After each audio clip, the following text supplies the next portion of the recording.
들었는가 보았는가 계시록 말씀을 27번째 시간입니다.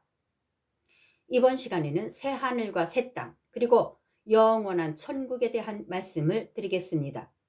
새 하늘과 새 땅은 한자어로 신천신지입니다. 신천지는 뜻도 맞지 않을 뿐 아니라 오해의 소지가 있으니 성경에 나온 대로 새 하늘과 새 땅이나 영원한 천국으로 부르는 것이 더 적합하다고 봅니다.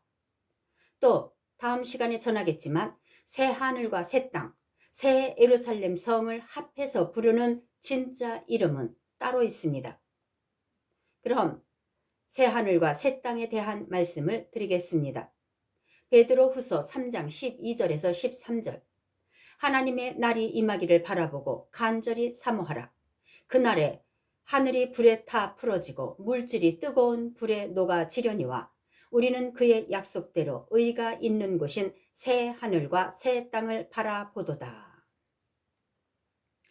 마지막 때가 되면 하늘과 땅이 큰 소리로 떠나갈 것입니다. 어떻게 떠나갈까? 불에 타서 풀어지고 녹아질 것입니다. 천년 왕국 때는 지금의 하늘과 땅을 리모델링해서 재사용했습니다. 그러나 새 하늘과 새 땅 때에는 지금의 하늘과 땅은 폐기 처분됩니다. 해, 달, 별도 다 불에 녹아 없어집니다. 세상 물질은 하나도 남김없이 뜨거운 불에 녹아 없어집니다. 하늘과 땅이 불에 타 없어지는 때는 언제일까? 계시록 20장 11절. 또 내가 크고 흰 보좌와 그 위에 앉으신 이를 보니 땅과 하늘이 그 앞에서 피하여 간데 없더라. 계시록 21장 1절. 또 내가 새 하늘과 새 땅을 보니 처음 하늘과 처음 땅이 없어졌고 바다도 다시 있지 않더라. 천년 왕국 시대가 끝나고 나면 모두가 백보자 심판을 받습니다. 이때 이 땅은 온전히 비어 있게 됩니다. 사탄은 이미 지옥에 들어갔고 무저갱에 있던 영은 영체가 되어서 백보자 심판을 받으러 나와 있고 천년 왕국에서 살던 영체들과 미혹되지 않은 곡과 마곡도 영체를 입고 백보자 앞에 나와 있습니다. 이때 텅 비어 있는 하늘과 땅을 파괴하고 새 땅을 창조하십니다. 하늘은 1층 천, 2층 천, 3층 천으로 되어 있습니다. 신명기 10장 14절. 하늘과 모든 하늘의 하늘과 땅과 그 위의 만물은 본래 내 하나님 여호와께 속한 것이로되. 하늘과 모든 하늘의 하늘. 하늘은 하나가 아니라 말씀하십니다. 성경엔 1층 천, 2층 천, 3층 천이란 직접적인 단어는 없지만 처음 하늘, 흑암, 셋째 하늘로 언급되어 있습니다. 처음 하늘에 대한 말씀입니다. 창세기 1장 6절에서 8절. 하나님이 이르시되 물 가운데에 궁창이 있어 물과 물로 나뉘라 하시고 하나님이 궁창을 만드사 궁창 아래의 물과 궁창 위의 물로 나뉘게 하시니 그대로 되니라. 하나님이 궁창을 하늘이라 부르시니라. 저녁이 되고 아침이 되니 이는 둘째 날이니라.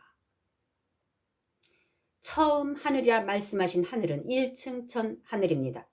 천지 창조 때 만드신 하늘이고 사람과 이 세상을 위한 하늘입니다. 우리가 볼 수 있는 하늘이고 구름이 떠다니고 새와 비행기가 날아다니는 하늘이 처음 하늘이며 1층 천 하늘입니다. 천지 창조 때부터 천년 왕국 때까지 사용하는 하늘입니다. 흑암, 둘째 하늘에 대한 말씀입니다. 유다서 1장 6절. 또 자기 지위를 지키지 아니하고 자기 처소를 떠난 천사들을 큰 심판의 날까지 영원한 결박으로 흑암에 가두셨으며. 계시록 12장 7절에서 8절. 하늘에 전쟁이 있으니 미가엘과 그의 사자들이 용과 더불어 싸울세. 용과 그의 사자들도 싸우나 이기지 못하여 다시 하늘에서 그들이 있을 곳을 얻지 못한지라. 용은 사탄을 말합니다. 하늘에서 왜 미가엘과 사탄이 전쟁을 하겠어요? 사탄의 본거지가 하늘에 있기 때문입니다. 이곳을 박살내기 위해 미가엘이 그들과 전쟁을 한 것입니다. 그러므로 둘째 하늘 흑암은 사탄의 나라 무저갱이 있던 곳이었습니다. 둘째 하늘 2층 전 하늘은 우리의 눈으로 볼 수 있는 하늘이 아닙니다. 아무것도 보이지 않는 흑암의 하늘입니다. 어디를 말씀하시는지 각자 생각해 보세요. 셋째 하늘에 대한 말씀입니다. 고린도후서 12장 2절. 내가 그리스도 안에 있는 한 사람을 아노니 그는 14년 전에 셋째 하늘에 이끌려 간지라. 그가 몸 안에 있었는지 몸 밖에 있었는지 나는 모르거니와 하나님은 아시느니라. 하늘은 셋째 하늘까지 있는데 하나님이 계신 하늘은 셋째 하늘입니다. 그럼 이 세상에 있던 첫째 하늘과 둘째 하늘이었던 흑암이 불에 타 없어지면 어떻게 될까요? 막혔던 담이 헐리듯 시원하게 뚫어질 것입니다. 셋째 하늘까지 고속도로처럼 연결되는 하나의 나라, 영원한 천국이 되는 것입니다. 이는 하나님 나라가 어마어마하게 확장되는 것입니다. 하나의 하늘과 하나의 땅을 사용하는 거대한 나라, 이곳이 영원한 하나님 나라 천국입니다. 다음은 영원한 천국에 대한 말씀입니다. 이 시대를 살고 있는 그리스도인들은 천국에 대한 확신이 얼마나 있을까? 내가 죽으면 하나님 나라, 천국에 가서 영원히 산다는 믿음이 얼마나 있을까? 기독교인 중 몇 프로나 이런 확신과 소망을 갖고 살까? 그저 이 세상에서 잘 먹고 잘 사는 것, 평안을 누리는 것만을 추구하지는 않을까? 걱정스럽게 생각해 봅니다. 이 유튜브 방송을 보고 계신 분들은 하나님 나라 천국에서 영원히 사는 꿈을 꼭 이루시길 축복합니다. 영원한 하나님 나라에 대한 궁금증이 많으실 거라 생각합니다. 믿는 자가 가서 살 영원한 천국은 어디에 있다고 알고 계십니까? 흔히 하늘나라, 하나님 나라, 예수님과 함께 사는 영원한 나라다. 이렇게 막연하게 알고 있지는 않으십니까? 내가 가서 살 나라, 내 집이 있고 내 상급이 기다리고 있는 영원한 나라에 대해 확실히 알아야 소망을 가질 수 있습니다. 그래야 그 나라에 대한 꿈을 꿀 수 있고 흔들리지 않는 믿음을 가질 수 있습니다. 이제껏 우리가 알고 있는 하늘나라는 어디일까요? 셋째 하늘로 올라가서 사는 것일까? 깊이 생각해 봐야 합니다. 우리가 하나님 계신 셋째 하늘에 가서 살 거라면 새 하늘과 새 땅이 왜 필요한지, 또 새 예루살렘 성이 왜 새 땅에 내려오는지에 대한 말씀을 알면 이 말씀이 풀릴 것입니다. 말씀이 풀리면 천국이 막연한 게 아니라 더 구체화될 것입니다. 성도가 살 곳이 어떻게 이루어지는지 성경에 말씀하셨지만 성경 지식과 관심이 없어서 알지 못한 부분이 많을 줄 압니다. 이 부분을 전하겠습니다. 하나님께서 새 예루살렘 성을 새 땅에 내려 보내십니다. 하나님 나라는 하나님 장막이 있는 데서부터 하나님의 백성들이 살 땅까지가 전부 하나님 나라 천국입니다. 계시록 21장 10절. 성령으로 나를 데리고 크고 높은 산으로 올라가 하나님께로부터 내려오는 거룩한 성 예루살렘을 보이니. 하나님 나라 재료로 지은 성을 새 땅에 내려 보내십니다. 왜? 새 하늘과 새 땅은 하나님 나라이며 천국이기 때문입니다. 새 예루살렘 성은 길이 없습니다. 길도 없이 만들어진 성, 하늘에 떠 있는 성입니다. 영원히 하늘에 있을 성이고 믿는 자가 올라가서 살 성이라면 마땅히 길이 있어야 합니다. 하지만 그 성은 새 땅에 내려올 것이기 때문에 길이 필요 없는 것입니다. 때가 되면 새 예루살렘 성이 하늘에서 새 땅에 살포시 내려앉는 모습을 사도 요한처럼 볼 수 있을 겁니다. 새 예루살렘 성만 내려오는 이유는 성이 내려앉을 새 땅은 이미 창조해 놓으셨기 때문입니다. 때문에 영체들이 살 성만 지어서 하나님 나라인 새 땅에 내려 보내시는 것입니다. 그 성에는 행위록에 기록된 대로 영체들이 영원히 살 때 필요한 모든 것들이 천국의 자재로 지어져서 내려올 것입니다. 새 예루살렘은 영화의 단계, 즉 영이 성숙한 자들만 들어가는 영원한 나라입니다. 또 이 세상에서 행한 대로 천년 왕국에서 주신 직분 그대로 영원한 나라를 상속받아서 살 것입니다. 요한복음 14장 2절, 내 아버지 집에 거할 곳이 많도다. 그렇지 않으면 너희에게 일렀으리라. 내가 너희를 위하여 거처를 예비하러 가노니.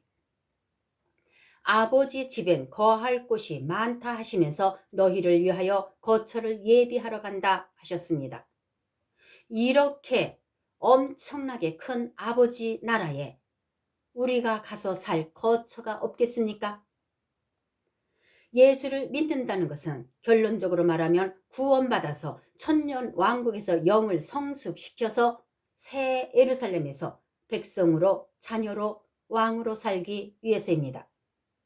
더 욕심을 부린다면 새 예루살렘 성 안 도성에 들어가서 예수님 좌우편에 앉을 수 있는 영광을 바라보는 믿음입니다. 그러기 위해서 충성과 순교의 정신으로 예수 믿으시길 축복합니다. 하늘에서 내려오는 새 예루살렘 성의 모습입니다. 계시록 21장 9절에서 12절, 7 대접을 가지고 마지막 7 재앙을 담은 7 천사 중 하나가 나와서 내게 말하여 이르되 이리 오라. 내가 신부 곧 어린 양의 아내를 내게 보이리라 하고 성령으로 나를 데리고 크고 높은 산으로 올라가 하나님께로부터 내려오는 거룩한 성 예루살렘을 보이니 하나님의 영광이 있어 그 성의 빛이 지극히 귀한 보석 같고 벽옥과 수정같이 맑더라. 크고 높은 성곽이 있고 12문이 있는데 12천사가 있고 그 문들 위에 이름을 썼으니 이스라엘 12지파의 이름들이라. 새 예루살렘 성이 얼마나 아름다우면 가장 예쁘게 단장한 신부처럼 최고로 아름답고 거룩한 모습으로 내려올 것을 말씀하십니다. 또 12문을 지키는 천사와 함께 내려올 것을 말씀하십니다. 가장 아름다운 모습으로 새 예루살렘 성이 내려옵니다.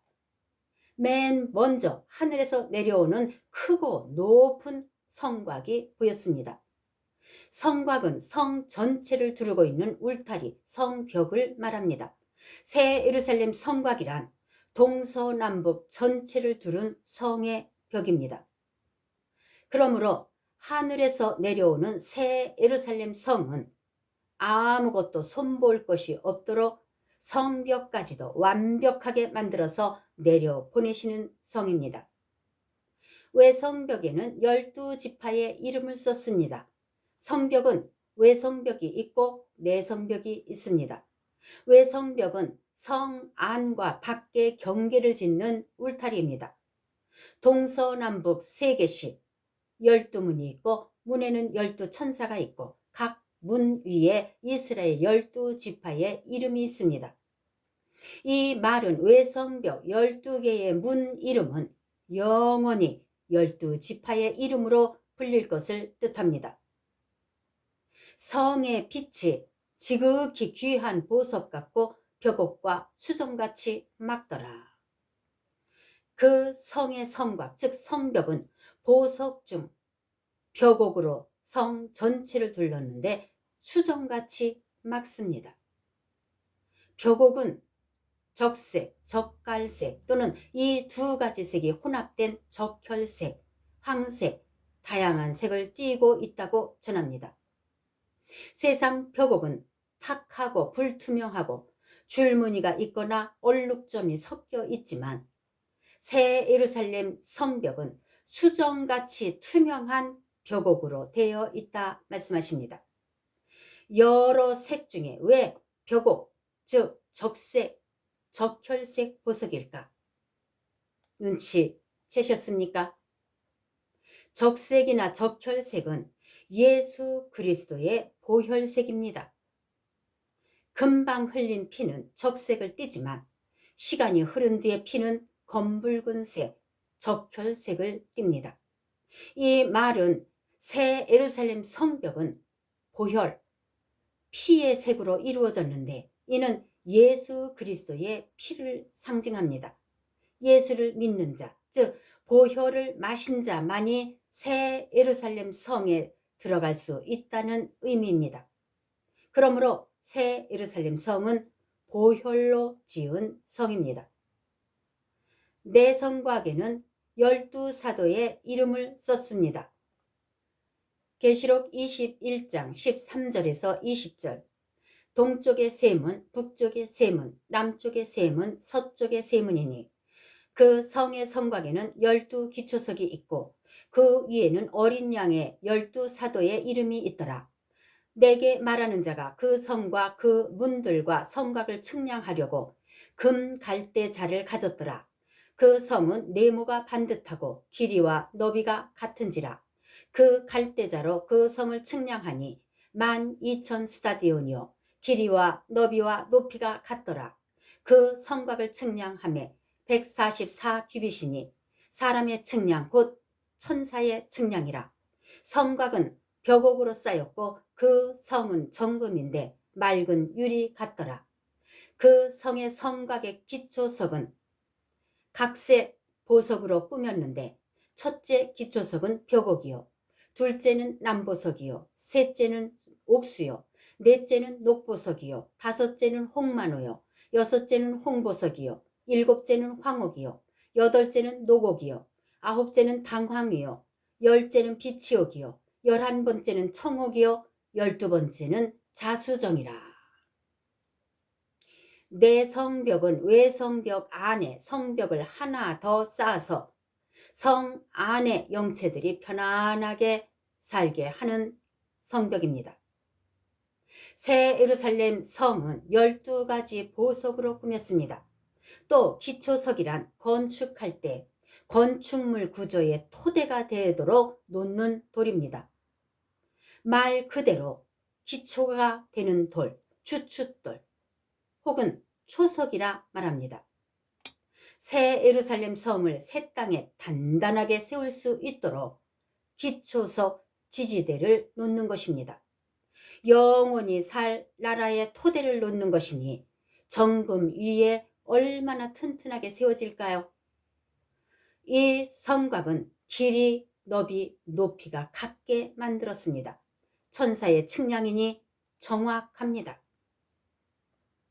문은 진주문이고 길은 정금으로 되어 있습니다.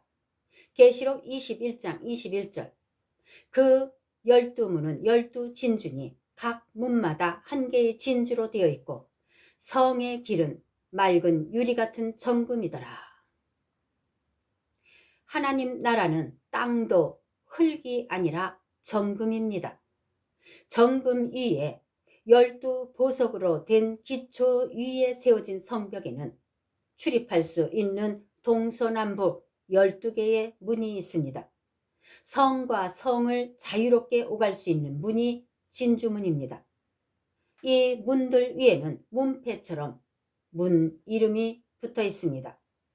새 예루살렘 성 내성벽 12문의 이름은 12사도의 이름으로 되어 있습니다. 행정상 영원히 12사도의 이름으로 불리는 성이고 성문이란 뜻입니다. 얼마나 영광일까요? 하나님의 빛이 성 구석구석까지 비추십니다. 계시록 21장 22절에서 27절 성 안에서 내가 성전을 보지 못하였으니 이는 주 하나님 곧 전능하신 이와 및 어린 양이 그 등불이 되심이라. 그 성은 해나 달의 비침이 쓸데없으니 이는 하나님의 영광이 비치고 어린 양이 그 등불이 되심이라. 만국이 그 빛 가운데로 다니고 땅의 왕들이 자기 영광을 가지고 그리로 들어가리라. 낮의 성물들은 도무지 닿지 아니하리니 거기에는 밤이 없음이라. 사람들이 만국의 영광과 존귀를 가지고 그리로 들어가겠고 무엇이든지 속된 것이나 가증한 일 또는 거짓말하는 자는 결코 그리로 들어가지 못하되 오직 어린 양의 생명책에 기록된 자들만 들어가리라. 새 예루살렘 성은 빛의 나라입니다. 빛의 나라이기 때문에 해도 달도 필요 없습니다. 보혈색으로 된 외성벽에서 뿜어내는 빛과 보석으로 된 기초석의 내성벽에서 뿜어내는 12가지 빛과 각자의 집에서도 각가지 빛을 뿜어내고 영체들의 몸과 옷에서 반사되는 그 빛 반사는 상상을 초월할 것입니다. 특히 정금 길은 사방에서 모든 빛을 받아 마치 유리바다같이 투영됨을 말씀하십니다. 모든 빛들은 하나님의 빛을 받을 것입니다. 하나님의 빛을 받은 빛들은 하나님 나라를 구석구석 비출 것이고 그 빛은 다시 하나님 보좌를 비출 것입니다. 하나님 나라는 아름다운 빛의 나라가 될 것입니다. 성 안의 빛들이 어느 방향에서 비추느냐에 따라 각가지 색으로, 즉 무지개색으로 나타날 것입니다. 당연한 말이지만 도둑도 없고 밤도 없는 곳입니다. 12사도들처럼 새 예루살렘의 기둥이 되시기 바랍니다. 새 예루살렘에서의 충성도 차이는 상상을 초월합니다. 예수님의 12사도는 천국 복음의 기초를 놓은 기초석들입니다. 이들 모두는 복음을 위해 목숨을 바친 자들입니다. 외성곽과 내성곽 문에는 12지파의 이름과 12사도의 이름이 영원히 빛날 것입니다. 이런 자들과 부끄러운 구원을 받은 자들을 어찌 같이 취급하시겠습니까? 이처럼 주를 위해 충성하는 것은 결국 자신을 위한 일입니다. 이 세상에서는 힘들고 고되고 죽기까지 자신을 포기해야 하지만 천국에서는 기둥과 같은 자가 될 것입니다. 주를 위해 충성한 자는 천국의 보배가 될 것입니다. 12사도처럼 이기고 승리하는 자가 되시길 축복합니다. 그의 이름을 기둥에 기록하리라. 새 예루살렘 성에는 이미 정해진 24성곽만 있는 것은 아닙니다. 성을 지탱하는 기둥들이 곳곳에 얼마나 많겠습니까? 기둥은 옮길 수 없습니다. 기둥을 옮기면 건물이 무너집니다. 이긴 자는 하나님의 성 안에 영원히 옮겨지지 않는 기둥으로 살 것입니다. 운동선수나 유명한 사람의 고향에는 그 사람 이름을 따서 길 이름으로 부르는 경우를 봅니다. 이는 대대로 영광입니다. 성도님들도 교회의 기둥이 되시길 바랍니다. 왜냐? 교회의 기둥은 곧 새 예루살렘 성의 기둥이 될 수 있는 가능성이 아주 높기 때문입니다. 이는 영원토록 변함없는 영광입니다. 여러분도 영원한 나라의 기둥이 될 수 있습니다. 또 문이 12사도의 이름으로 불리는 문밖엔 없을까요? 자신의 이름으로 된 문이나 기둥이 되면 영원토록 영광 중 영광이 될 것입니다. 죽도록 충성하시기 바랍니다. 영원한 내 나라를 위해 도전하시기 바랍니다.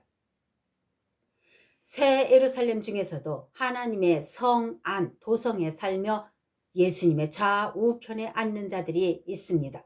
이들은 예수님을 매일 뵙고 예수님과 함께 앉고 왕같은 제사장으로 자녀로 영원히 영광을 누리며 살 자들입니다. 우리도 될 수 있습니다. 이제부터 말씀에 순종하고 충성하면 우리도 될 수 있습니다. 새 예루살렘 성에는 성전이 없습니다. 계시록 21장 22절 성 안에서 내가 성전을 보지 못하였으니 이는 주 하나님 곧 전능하신 이와 및 어린 양이 그 성전이심이라. 성전은 하나님을 만나는 장소입니다. 그러나 새 예루살렘 성은 완전하고 영원한 나라입니다. 물이 바다 덮음같이 여호와를 아는 지식이 충만합니다. 그 나라 사는 것 자체가 예배고 매 시간이 찬양 시간입니다. 그러므로 새 예루살렘에서는 하나님과 그리스도가 자녀들과 늘 함께 계시고 직접 교제하시는데 무슨 성전이 필요하겠습니까? 필요 없습니다. 언제나 영광의 찬양을 올리며 늘 기쁘게 살아가는 것이 영원한 나라 하나님 나라입니다. 우리 모두 준비합시다. 준비한 만큼 영광을 누릴 수 있습니다. 영원한 새 예루살렘에서의 삶을 준비하시길 축복합니다. 다음 시간에는 생명수와 생명나무에 대해 그리고 영원한 천국에 대해 말씀드리겠습니다.